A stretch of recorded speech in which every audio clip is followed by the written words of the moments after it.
अखंड मंथन के सभी दर्शकों को नमस्कार। मैं हूं शेखर त्रिपाठी और आप देख रहे हैं हमारा YouTube चैनल अखंड मंथन। जैसा कि इस समय हम आज पूरे दिन आपको HMPV वायरस जो कि चीन में बहुत तेज़ी से फैल रहा है, इसको लेकर के हम विशेष बुलेटिन आपके लिए दिखा रहे हैं ताकि आप इस वायरस से संबंधित सारा जो डेटा है वो अपने पास रखें और अभी से अपनी सावधानी और सतर्कता के द्वारा इस तरह के वायरस से अपना बचाव कर सकें।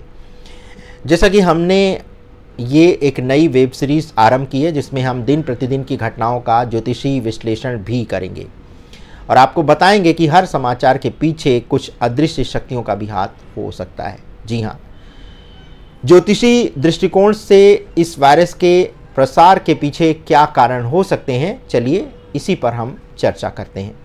तो ज्योतिष में महामारी, संक्रमण और व्यापक स्वास्थ्य संकट को अक्सर राहु, केतु और शनि जैसे ग्रहों से जोड़ा जा सकता है। राहु को विषाक्तता, अज्ञात रोग और तेजी से फैलने वाली बीमारियों का कारक माना जाता है।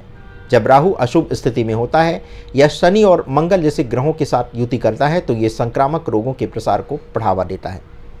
इसी प्रकार से केतु आध्यात्मिकता और अदृश्य शक्तियों का तो प्रतीक है। इसे गुप्त रोगों और वायरस जनित बीमारियों से भी जोड़ करके देखा जाता है। यदि केतु महत्वपूर्ण ग्रहों के साथ या अशुभ प्रभाव में स्थित होता है तो ये वायरस और महामारी को बढ़ावा दे सकता है। शनि को इस तरह की महामारी के लिए भी जिम्मेदार माना जाता है। शनि धीमी लेकिन गहरी प्रभाव वाली बीमारियों का संकेत भी देता है। जब शनि राहु या केतु के साथ युति करता है तो दीर्घकालिक स्वास्थ्य संकट पैदा हो सकता है। इसी के साथ सूर्य या चंद्र ग्रहण के समय वायरस और महामारियों के उभरने की संभावना भी बढ़ जाती है। 2019 में कोरोना महामारी के फैलने से पहले दिसंबर 2019 में सूर्य ग्रहण लगा था। अब HMPV के संदर्भ में ये बात आपको बताते चलें कि 2024 के अंत और 2025 के शुरुआत में किसी बड़े ग्रह परिवर्तन या ग्रहण के प्रभाव से ये जो है वायरस की जो समाचार आए ये सामने आया है। ज्योतिषी आमतौर पर महामारी के समय राहु केतु की स्थिति, शनि की युति और ग्रहण को विशेष रूप से ध्यान में रखते हैं। यदि आप चाहें तो आप अपनी कुंडली का ज्योतिषी विश्लेषण करा करके अपने कुंडली में राहु केतु की स्थिति पता कर सकते हैं और आप इस तरह से सावधान भी रह सकते हैं कि अगर ये अशुभ स्थिति में है तो आपको महामारियों से बचने के लिए अभी से सावधान हो जाना चाहिए। अब सबसे बड़ा प्रश्न ये है कि क्या संसार की कुंडली में राहु, केतु और शनि की कोई ऐसी अशुभ स्थिति बनी हुई है जिसके कारण किसी बड़ी जानलेवा महामारी फैलने की आशंका है? तो ज्योतिषी दृष्टिकोण से संपूर्ण संसार की कुंडली का अगर हम विश्लेषण करें तो अधिकतर मेष लग्न की कुंडली इसके लिए आधार बनती है और किसी बड़े खगोलीय घटना जैसे शून्य अंश पर ग्रहण, संक्रांति या विशेष ग्रह युति के आधार पर इसे देखा जाता है। महामारी और संक्रामक रोगों के प्रसार को अगर ज्योतिषी दृष्टिकोण से देखा जाए तो राहु, केतु और शनि और कभी कभी मंगल जैसे ग्रहों के कारण भी इस तरह की महामारियां फैल सकती हैं। राहु और केतु जो है वो महामारी के प्रमुख कारक ग्रह के रूप में देखे जाते हैं और राहु को छिपे हुए रोग, विषाक्तता और वायरस जनित बीमारियों का एक बड़ा कारण माना जाता है, जबकि राहु किसी अशुभ ग्रह यानी अगर शनि और मंगल के साथ युति करे तो ये जानलेवा महामारी को भी जन्म दे सकता है।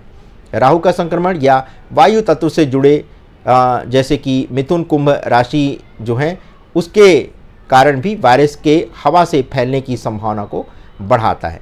इसी प्रकार से केतु को गुप्त और रहस्यमय बीमारियों का प्रतिनिधि माना जाता है। ये अक्सर उन बीमारियों को दर्शाता है जिनका इलाज आसानी से नहीं मिलता। यदि केतु मंगल या शनि के साथ युति में हो तो ये वैश्विक संकट का संकेत देता है। राहु वर्तमान में मीन राशि में है और केतु कन्या राशि में है। ये स्थिति भावनात्मक अस्थिरता और मानसिक स्वास्थ्य संकट और पानी या हवा से जुड़ी बीमारियों के उभरने का संकेत दे रहा है। 2025 में राहु केतु का राशि परिवर्तन होगा और जिससे कोई बड़ा स्वास्थ्य संकट खड़ा हो सकता है। इसी प्रकार से धीमी और स्थायी बीमारियां शनि को दीर्घकालिक बीमारियां फैलने और मृत्यु और महामारी का प्रतिनिधि के तौर पर भी देखा जाता है। जब शनि राहु या केतु के साथ युति करता है या दृष्टि संबंध बनाता है तो ये महामारी को जन्म दे सकता है। शनि वर्तमान में कुंभ राशि में है जो मानवता और जन स्वास्थ्य का प्रतिनिधित्व कर रहा है। ये स्थिति वैश्विक स्तर पर सांस संबंधी बीमारियां, अवसाद और संक्रमण जैसी समस्याओं को जन्म दे सकती हैं।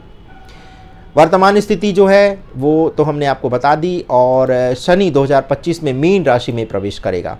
ये स्थिति जल जनित और वायु वाहक रोगों के प्रसार को दर्शा रही है। शनि और राहु का 6-8 का संबंध यानी षडाष्टक योग भी एक अशुभ योग बना रहा है, जो कि महामारी को बढ़ावा दे सकता है। इसी के साथ महामारी के जन्मदाता सूर्य और चंद्र ग्रहण भी हो सकते हैं और सूर्य और चंद्र ग्रहण के कारण भी महामारी फैल सकती है। 2025 में कई महत्वपूर्ण जो है वो ग्रहण होंगे और इसी के साथ 8 अप्रैल 2024 को सूर्य ग्रहण मीन राशि में हो चुका है और इसी तरह से 17 सितंबर 2024 को चंद्र ग्रहण भी कुंभ राशि में हो चुका है। तो इस कारण भी कहते हैं कि जब कोई ग्रहण लगता है तो उसका जो है वो जो प्रभाव होता है वो 6 महीने बाद तक रहता है। तो ये भी एक कारण हो सकता है कि 2024 में जो सूर्य और चंद्र ग्रहण लगे थे उसका भी प्रभाव हो सकता है। तो कुल मिलाकर के अगर 2025 में कोई ग्रहण पड़ेगा तो इसका भी महामारी के प्रसार में कोई बड़ा योगदान हो सकता है। और मीन और कुंभ राशियाँ महामारी, जलजनित रोग और मानसिक अस्थिरता को भी दर्शाती हैं। ग्रहण और राहु शनि की युति का प्रभाव भी महामारी के रूप में प्रकट हो सकता है। इसके अलावा मंगल का प्रभाव भी जो है हो सकता है महामारी फैलाने में, और मंगल को रक्त संक्रमण, अचानक बीमारी और आक्रामक बीमारियां दर्शाने वाला ग्रह भी माना जाता है। यदि मंगल राहु, केतु या शनि के साथ युति बनाता है तो ये महामारी को और उग्र बना सकता है। 2025 में मंगल का कुछ महत्वपूर्ण प्रभाव जो है वो कुछ राशियों पर पड़ सकता है। अब संभावित महामारी क्या कोई आने वाली है, तो इसको लेकर के कहा जा रहा है कि 2025 में राहु केतु के गोचर, शनि का परिवर्तन और पड़ने वाले ग्रहण का प्रभाव वैश्विक संकट की ओर बड़ा संकेत कर रहे हैं। इन ग्रह स्थितियों से ऐसा प्रतीत होता है कि 2025-26 में एक नई महामारी उभर करके सामने आ सकती है, जो कि विशेष रूप से वायु, जल और सांस से संबंधित हो सकती है। ये डिजीज एक्स के रूप में भी सामने आ सकती है।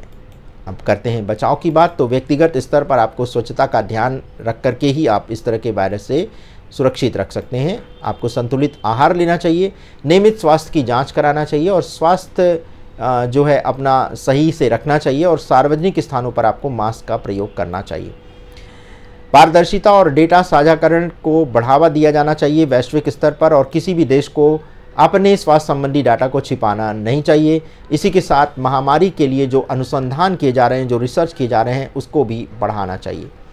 अगर ज्योतिषी उपायों की बात करें तो राहु और केतु की शांति के लिए राहु केतु के मंत्रों का जाप हो सकता है, शनि देव की उपासना हो सकती है और हनुमान चालीसा और महामृत्युंजय मंत्र का भी प्रयोग आप कर सकते हैं। तो कुल मिलाकर के 2025 में ग्रहों की स्थिति वैश्विक महामारी की आशंका को तो बल दे ही रही है। साथ ही साथ राहु केतु, शनि और ग्रहणों का प्रभाव भी इस महामारी पर पड़ सकता है। हालांकि महामारी का सटीक पूर्वानुमान तो लगाना संभव नहीं है, लेकिन सावधानी, जागरूकता और तैयारी के साथ हम इस खतरे को कम तो अवश्य कर सकते हैं। ज्योतिष में आपको सिर्फ संभावनाएं ही बताई जा सकती हैं और इसका समाधान जो है वो हमारे हाथ में है। तो स्वच्छता, जागरूकता और सहयोग से हम किसी भी बड़े से बड़े संकट का सामना कर सकते हैं।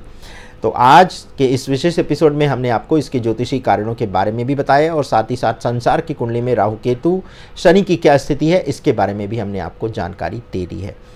तो आज का ये हमारा विशेष जो ये अपडेट है ये HMPV वायरस को लेकर के है और भूकंप को लेकर के है। आज हमने इन्हीं दोनों घटनाओं को आपके सामने प्रस्तुत किया है। भूकंप को लेकर के हमारी जो प्रस्तुति है उसको देखना भी मत भूलिएगा और आज पूरे दिन हम आपको इसी पर अपडेट देते रहेंगे। तो यदि आपको कार्यक्रम को लेकर के कोई सलाह देना है, कोई सुझाव देना है, कोई आलोचना करनी है तो इसके लिए आप पूरी तरह से हमारे साथ जुड़ सकते हैं। हमारे व्हाट्सएप नंबर 7905414965 पर आप अपनी राय, आलोचना, कोई भी सुझाव आप भेज सकते हैं। धन्यवाद, नमस्कार।